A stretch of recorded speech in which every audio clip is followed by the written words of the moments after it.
భగీరథుడు గంగాదేవిని భూమికి తీసుకురావడానికి మొదటగా గంగాదేవి అనుగ్రహం కోసం తపస్సు చేశారు.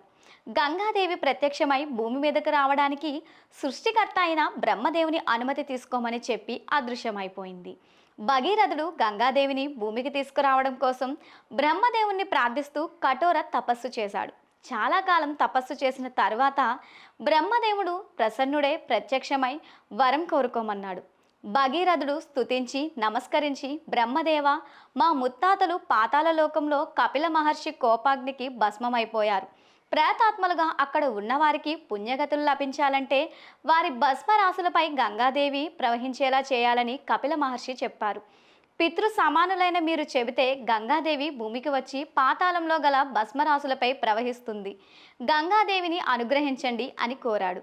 బ్రహ్మదేవుడు సంతుష్టుడై, భగీరథ, నీవు కోరినది ధర్మబద్ధమైనది.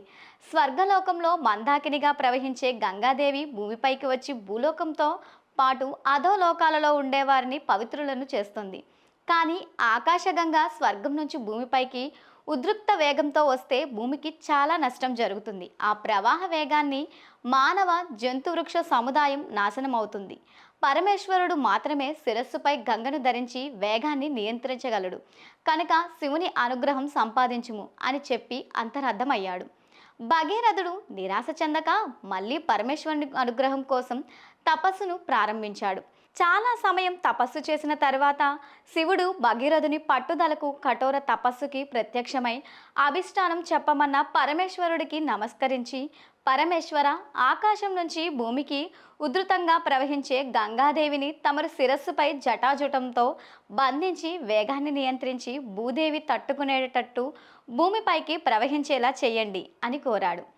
గంగాదేవిని శిరస్సుపై ధరించి నియంత్రించడానికి పరమేశ్వరుడు కరుణించి అనుగ్రహించాడు.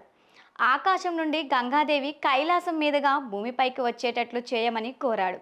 బ్రహ్మదేవుని కోరికపై ఆకాశగంగా శ్రీ మహావిష్ణువు అనుమతి పొంది కైలాసానికి ప్రవహించింది.